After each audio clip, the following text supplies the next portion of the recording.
Cher public, nous vous invitons à prendre place confortablement et à fermer la sonnerie de votre téléphone cellulaire. En cas d'incident, veuillez repérer les sorties de secours les plus près de vous. Bon divertissement.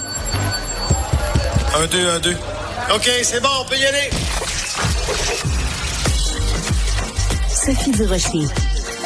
Elle met en scène les arts, la culture et la société. Une représentation pas comme les autres. Sophie Durocher. Hello everyone and welcome to my show on Cube Radio. Bonjour tout le monde et bienvenue à mon émission à Cube Radio. Pourquoi je vous parle dans les deux langues officielles du Canada? Parce que, vous le savez, à quel point j'aime le français, à quel point je défends le français. Et malgré moi, je fais quand même partie d'un grand pays qui s'appelle le Canada. Et il se trouve que dans ce pays-là, officiellement, il y a deux langues officielles.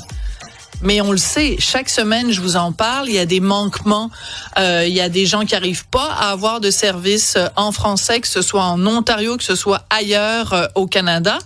Et aujourd'hui, c'est la nomination des différents ministères et du Conseil des ministres du nouveau premier ministre du Canada, M. Carney.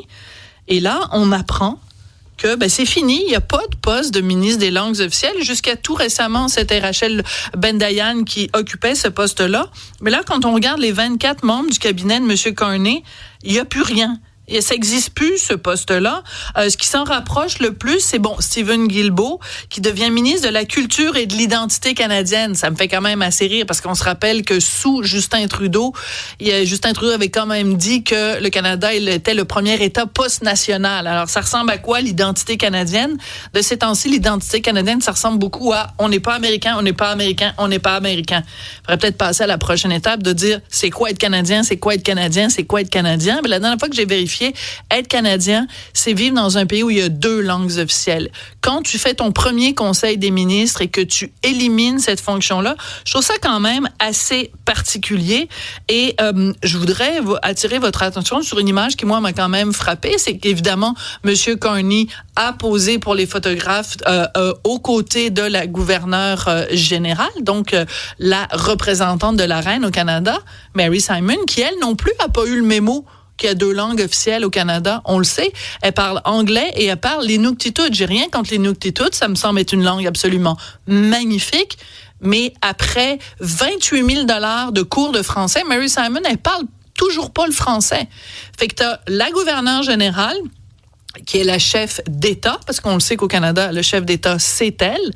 À côté, tu as le chef de gouvernement, puis le chef de gouvernement, lui, décidé que, les langues officielles, ça méritait pas un ministère en soi, puis ça méritait pas un poste en soi. Je m'excuse, mais ça nous dit quelque chose quand même sur ce que c'est être Canadien en 2025.